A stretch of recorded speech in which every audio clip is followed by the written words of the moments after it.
On behalf of the American people, including Muslim communities in all 50 states, I want to extend best wishes to Muslims in America and around the world. Ramadan Kareem.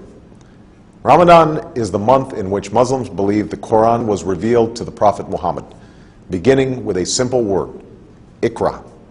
It is therefore a time when Muslims reflect upon the wisdom and guidance that comes with faith, and the responsibility that human beings have to one another and to God.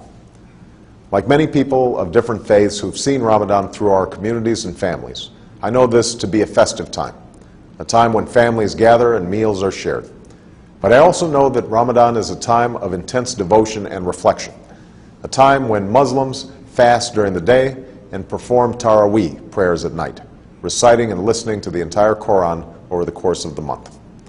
These rituals remind us of the principles that we hold in common, and Islam's role in advancing justice, progress, tolerance, and the dignity of all human beings. For instance, fasting is a concept shared by many faiths, including my own Christian faith, as a way to bring people closer to God, and to those among us who cannot take their next meal for granted.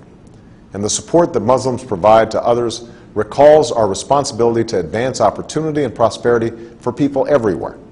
For all of us must remember that the world we want to build and the changes that we want to make must begin in our own hearts and our own communities. This summer, people across America have served in their communities, educating children, caring for the sick, and extending a hand to those who have fallen on hard times. Faith-based organizations, including many Islamic organizations, have been at the forefront in participating in this summer of service. And in these challenging times, this is a spirit of responsibility that we must sustain in the months and years to come. Beyond America's borders, we're also committed to keeping our responsibility to build a world that is more peaceful and secure. That's why we're responsibly ending the war in Iraq. That's why we are isolating violent extremists while empowering the people in places like Afghanistan and Pakistan. And that is why we strongly and actively support a two-state solution that recognizes the rights of Israelis and Palestinians to live in peace and security.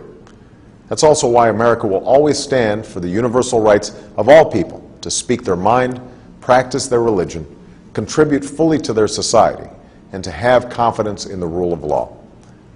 All of these efforts are a part of America's commitment to engage Muslims and Muslim-majority nations on the basis of mutual interest and mutual respect. And at this time of renewal, I want to reiterate my commitment to a new beginning between America and Muslims around the world. As I said in Cairo, this new beginning must be borne out in a sustained effort to listen to each other, to learn from each other, to respect one another, and to seek common ground. I believe an important part of this is listening. And in the last 2 months, American embassies around the world have reached out not just to governments, but directly to people in Muslim-majority countries. And from around the world, we have received an outpouring of feedback about how America can be a partner on behalf of people's aspirations. We have listened. And like you, we are focused on pursuing concrete actions that will make a difference over time, both in terms of the political and security issues that I've discussed, and in the areas that you have told us will make the most difference in people's lives. These consultations are helping us implement the partnerships that I called for in Cairo, to expand education exchange programs, to foster entrepreneurship and create jobs, and to increase collaboration on science and technology while supporting literacy and vocational learning. We're also moving forward in partnering with the OIC and the OIC member states to eradicate polio, while working closely with the international community to confront the common health challenges like H1N1, which I know is of particular concern to many Muslims preparing for the Hajj. All of these efforts are aimed at advancing our common aspirations, to live in peace and security, to get an education and to work with dignity, to love our families, our communities, and our faith. It will take time and patient effort. We cannot change things overnight, but we can honestly resolve to do what must be done while setting off in a new direction toward the destination that we seek for ourselves and for our children. That is the journey that we must travel together. I look forward to continuing this critically important dialogue and turning it into action. And today, I want to wish Muslims across America and around the world a blessed month as you welcome the beginning of Ramadan. May God's peace be upon you.